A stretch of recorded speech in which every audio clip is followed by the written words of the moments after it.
What's up, everybody? Good Sunday morning, and that's right, we're back at it. We are back with the draft stuff. We don't have a ton left, but what we have left is substantial, important, and needs to be done. So, getting back to the draft evaluations, our position for today is strong safety. Again, keep in mind the rules when it comes to the safety position right now. It's pretty simple.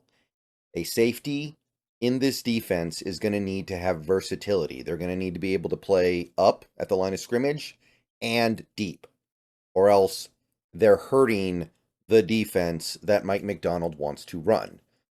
So when we separate free safety and strong safety, which I have done in these evaluations, I'm mostly just doing it to divide the work up.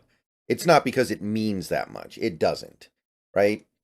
At the end of the day, whatever your designation was in college, the qualifying the qualifying part of whether or not you can be in this defense is largely going to be, can you do both roles? So these are guys who I do look at as more strong safety than free safety, but we're looking for a deeper layer than that.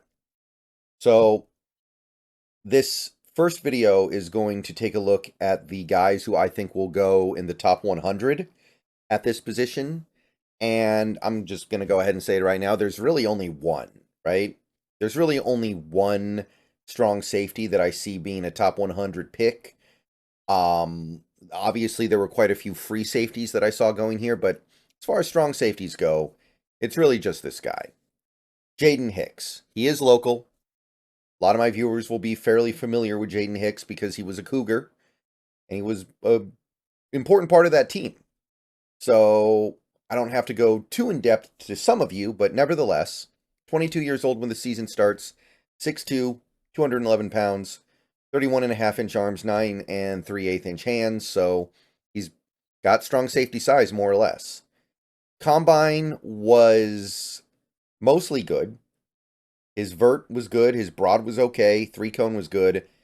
20-yard shuttle was really bad. And that is something that means something to us as evaluators, right? Jaden Hicks not having a good 20-yard shuttle does indicate something bad about his game. Bench press rep, 16. Okay. All the big boards have him in the second or third. They all have him in the top 100, though. The database has him in the 88th position when I did this. It's probably moved a little bit by the time you're watching this. But yeah, he's in the top 100, not by a ton, but I do think he'll probably get drafted in that area. Been very productive the last 2 years. Over 150 tackles. I think it's 155 over the last 2 years.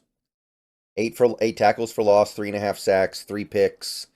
10 passes defended, so good ball production as well. 1 forced fumble. PFF grades were good. Last year was a standout year for him, 76.6. Not anything crazy over the top, but I think as a safety, first of all, PFF isn't great at evaluating safeties. I think they've admitted that. It's just hard for them to know what a safety was supposed to do in certain situations where they're playing zone. So they just have to guess. And if they guess wrong, the grade will be dishonest. And also, I think it's a little bit harder to get really well graded out as a safety if you're not surrounded with good players. And at Washington State, Jaden Hicks wasn't exactly surrounded with good players. So some of the strengths when it comes to Jaden Hicks as a player, his closing speed is good. Like when he needs to access this additional well of burst to get to the ball carrier in time, or get to the ball before the receiver catches it, things like that. It's good. His closing speed at the crucial moment of the play is good. He's got size. He's much bigger than the average modern NFL safety, which that's why I look at him as a strong safety. But again, the designation doesn't matter that much for us, but he does have size, capable of holding up in deep zones and acting as the last line of defense. So right away, we're actually off to a pretty good start with Jaden Hicks, because we know he can make plays in the box. He's somebody who is really good at playing back and then turning into an extra linebacker when he sees the run come. When he sees it's a running play, he turns into a linebacker very quickly, which, hey, That's what we're looking for, right? So he's capable in deep zones and also capable as a run defender up near the line. So we have that versatility. So we are off to a good start in that regard. And you can see why Jaden Hicks might make a pretty decent fit in Mike Macdonald's defense. However, the thing with Jaden Hicks that is tough is the change of direction skills. His short area quickness and ability to change direction in a very small area, his reactive athleticism is just not there. And you see that sometimes with his tackling.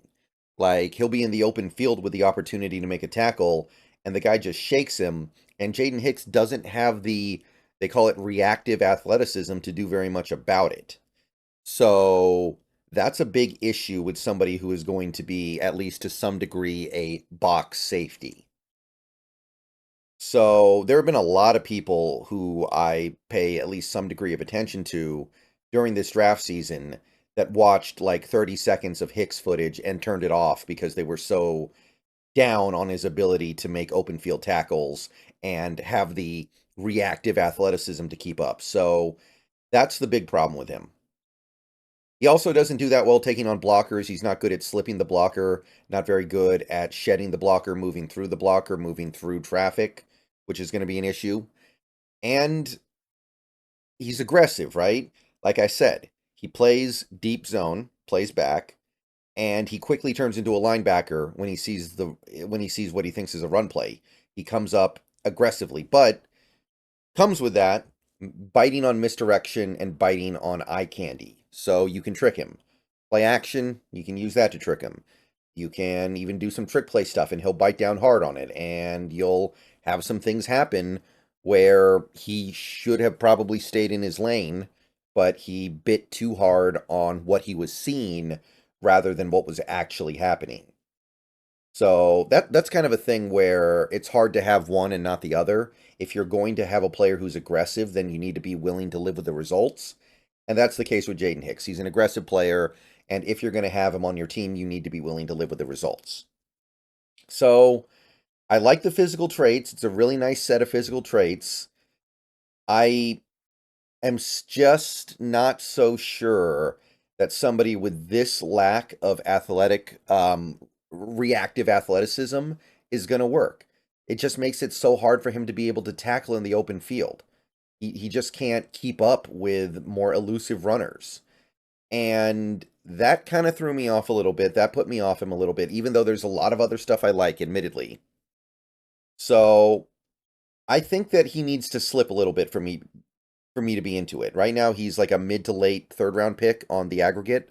If he slips to the fourth, that's when I would say, okay, like he needs to get down into that day 3 area for me to want Jaden Hicks personally. So cooled off a little bit on him the more I looked at him. Again, it's just that change of direction skill. It's not there. And I don't think it'll ever be there. I think it's something intrinsic with his athletic profile. Okay, so that's actually all we have for this video because this is the only guy who I see going in that day 2 range. Again, he's not going to go higher than round 3.